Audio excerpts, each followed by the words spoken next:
اعوذ باللہ من الشیطان اللعین الرجیم بسم اللہ الرحمن الرحیم ان اللہ وملائکتہ یصلون علی النبی یا ایھا الذین آمنوا صلوا علیہ وسلموا تسلیما اللہم صل علی محمد وآل محمد وعجل فرجا واشفنا معهم وزدنا محبتا۔ محترم ناظرین، السلام علیکم ورحمۃ اللہ وبرکاتہ۔ تربیت اولاد کے حوالے سے آج لیسن نمبر 197 اور آپ حضرات سے میں گزارش کرتا ہوں اس کو تنہا نہ دیکھیں بلکہ اپنے کانٹیکٹ میں ضرور شیئر کریں۔ ہو سکتا ہے آپ کے شیئر کی وجہ سے کسی کو چراغ ہدایت مل جائے۔ بہرحال یاد رکھیے گا، حلال کی روٹی میں بڑی برکت ہوتی ہے۔ انسان اگر حرام ذریعوں سے روزی کماتا ہے تو اس کا خمیازہ اس کو دنیا میں بھی بھگتنا پڑتا ہے اور آخرت میں بھگتنا پڑتا ہے۔ اور اگر جو حلال طریقے سے روزی کماتا ہے تو اللہ اس میں بے پناہ برکت دیتا ہے، ہمارے تصور سے زیادہ برکت دیتا ہے۔ لہٰذا ایک تاریخ میں ایک عجیب و غریب واقعہ ملتا ہے جس کو میں آپ حضرات کے سامنے شیئر کر کے جو ہے نا آگے بڑھنا چاہتا ہوں۔ وہ یہ ہے کہ ابو غیاث نامی ایک بہت ہی غریب مفلس الحال، بہت زیادہ غریب انسان، جس کے ماں، بیوی، خود وہ، 3 بہنیں اور 4 بیٹیاں، یعنی 10 آدمی کا یہ چھوٹا سا ایک گھرانہ تھا جو بالکل مفلسی کی حالت میں تھا۔ روز ان کو کھانے کے لیے بھی میسر نہیں ہوتا تھا۔ یہ جو کچھ کما کے لاتا تھا، ظاہر سی بات ہے آدمی ایک ہو کمانے والا، کھانے والے 10 ہوں، تو پھر ظاہر سی بات ہے بڑی مشکلیں اور بڑی محنتوں کا سامنا اس کو کرنا پڑتا تھا۔ جتنی بھی محنت کرتا تھا اس کو جو ہے نا کھانے پینے کے لیے وہ پورا نہیں ہو پاتا تھا، اور تھا بڑا مومن انسان، مکہ میں رہتا تھا، لیکن بہت زیادہ مذہبی اور بہت زیادہ پرہیزگار انسان تھا۔ ایک دن اس کی طبیعت خراب ہو گئی، نہیں جا پایا کام پہ، 2 دن ہو گئے نہیں جا پایا، تو تیسرے دن بیوی نے کہا کہ دیکھو کچھ نہ کچھ کر کے کچھ لے کے آؤ، ورنہ پھر اب یہ بھوک اور فاقوں سے زندگی جو ہے نا ہماری بہت مشکل کا سامنا کر رہی ہے، اور لہٰذا کچھ نہ کچھ آپ کما کے لے کے آئیں۔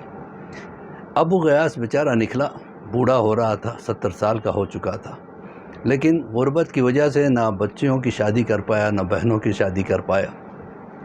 وہ نکل کے شہر میں گیا، جانے کے بعد جا بجا کوشش کی لیکن کچھ نہیں ملا۔ سوچا چلو جنگل کی طرف نکلتا ہوں، ہو سکتا ہے کچھ ہو جائے، کھانے پینے کا سامان مل جائے۔ جنگل کی طرف گیا، اب ایسی تیز دھوپ تھی کہ اسے چکر آنے لگے، وہ گرنے ہی والا تھا کہ اس کے پیروں میں کوئی نرم سی چیز لگی۔ اس نے دیکھا کہ اس نے سوچا شاید یہ کوئی سانپ ہے۔ تھوڑی دیر کے لیے ذہن میں خیال آیا کاش یہ سانپ ہو اور مجھے ڈس لے، یہ زندگی کا معاملہ ختم ہو جائے۔ پھر ذہن میں آ گیا اگر میں مر گیا تو پھر میرے بعد ان عورتوں کا کیا ہوگا؟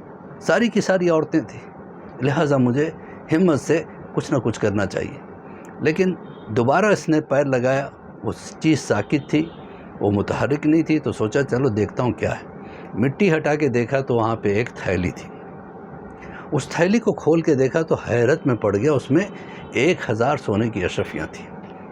اس نے سوچا کہ اللہ تیرا لاکھ لاکھ شکر ہے کہ ایسے موقع پہ تو نہیں دولت دی۔ پھر ذہن میں جو انسان مذہبی ہوتا ہے بہت محتاط ہوتا ہے، اس نے کہا کہ دولت تو ہے لیکن اصلی مالک تو میں نہیں ہوں، اصلی وارث تو میں نہیں ہوں، پتہ نہیں کس کی بیچارے کی گر گئی ہوگی، وہ کتنا پریشان ہوگا، میں تلاش کروں گا اس کے مالک کو، ہو سکتا ہے وہ کچھ دے دے تو اس پہ اکتفا کروں گا۔ اب یہ تھیلی لے کے گھر پہ آیا، چھپا رہا تھا اس کو، اتنے بیوی نے دیکھ لیا کہ کیا بات ہے۔ اس نے سارا واقعہ بیان کیا۔ اس نے کہا دیکھو اللہ نے ہم پہ ترس کھا کے کچھ دے دیا، اب اس کو آپ کہاں ضائع کرو گے؟ کہا نہیں خبردار، ایسی بات سوچنا بھی نہیں، اس کے مالک ہم نہیں ہیں، کوئی اور ہوگا، پتہ نہیں بیچارہ کتنا پریشان ہے، میں جا کے اس کو تلاش کرتا ہوں۔ بیوی نے کہا دیکھو جب حالت مجبوری میں یعنی حرام جانور بھی حلال ہو جاتا ہے، یعنی جو ذبیحہ نہیں ہے وہ بھی حلال ہو جاتا ہے، جس کو ذبح نہیں کیا گیا وہ مردہ جانور بھی حلال ہو جاتا ہے۔ ایسے میں آپ اس میں سے کچھ اشرفیاں نکال لیں تاکہ ہمارے لیے کچھ کھانے کا سامان لے کے آ سکے۔ کا نہیں، میں ایسا نہیں کر سکتا، 70 سال میں نے حلال روزی کھائی، اب آخری وقت میں مجھے حرام سے پیٹ نہیں بھرنا ہے۔ یہ کہہ کے خانہ کعبہ میں گیا، نماز پڑھی، نماز کے ادا کرنے کے بعد دیکھا کہ ایک خراسانی کھڑا ہو کے اعلان کر رہا ہے کہ میری 1000 اشرفیوں کی تھیلی کہیں گم ہو گئی، کوئی اگر اس کو لا کے مجھے دے دے تو اللہ اس کا بہت اجر دے گا۔ اس نے کھڑے ہو کے کہا کہ اعلان بھی کر دو، جو لا کے دے گا تو آپ اس کو کیا انعام دو گے؟ انہوں نے کہا کیا انعام ہونا چاہیے؟ کہا کہ 100 اشرفیاں۔ کہا نہیں میں نہیں دے سکتا۔ یہ کہہ کے وہ چلا گیا۔ اب یہ بھی گھر آ گیا، سوچنے لگا عجیب بات ہے، سوچا تھا 100 اشرفیاں مل جائیں گی لیکن نہیں ملا۔ پھر دوسرے دن مسجد میں پہنچا، پھر وہی شخص کھڑا ہو کے اعلان کر رہا تھا اگر کسی کو میری تھیلی مل گئی ہے تو مجھے واپس کر دیں، اس لیے کہ اس میں 1000 سونے کی اشرفیاں ہیں۔ اس نے کہا کہ آپ اعلان کر دیں، اگر آپ 100 اشرفیاں نہیں دے سکتے تو 50 کر لیں۔ کہا نہیں میں 50 بھی نہیں دوں گا۔ تیسرے دن پھر وہی ہوا، پھر اعلان کیا۔ اس نے کہا کہ ایسا کرو کم سے کم 5 اشرفیاں دینے کا وعدہ کر لو، اس لیے کہ ہو سکتا ہے اس وقت مدینے کے حالات بڑے خراب ہیں، ہو سکتا ہے اس 5 اشرفیوں کے لالچ میں جس سے تھیلی ملی وہ لا کے آپ کو دے دے گا۔ نے کہا نہیں 5 اشرفی بھی نہیں دوں گا۔ چوتھے دن پھر وہی ہوا۔ اس نے کہا کم سے کم 1 اشرفی کا وعدہ کر لو، 1 اشرفی آپ دے دو گے؟ کہا نہیں میں بالکل نہیں دے سکتا۔ اب یہ اس نے کہا ٹھیک ہے تو آؤ میرے ساتھ، میں آپ کو آپ کی تھیلی دیتا ہوں، وہ مجھے ملی ہے۔ اب یہ شخص اس کے ساتھ ہو گیا، جو روایت جس نے کی، جو شخص تھا روایت کرنے والا، کبری اس کا نام تھا، وہ کہتا ہے کہ میں بھی ان کے ساتھ چلا۔ میں جب گھر پہنچا تو اس ضعیف انسان نے، 70 سال کے بوڑھے غریب نے لاچار لا کے وہ تھیلے اس کے سامنے رکھی۔ اس نے گن کے دیکھا پورے 1000 سونے کی اشرفیاں ہیں۔ وہ سر پہ اٹھایا، بہت بہت شکریہ کہہ کے وہ نکل گیا۔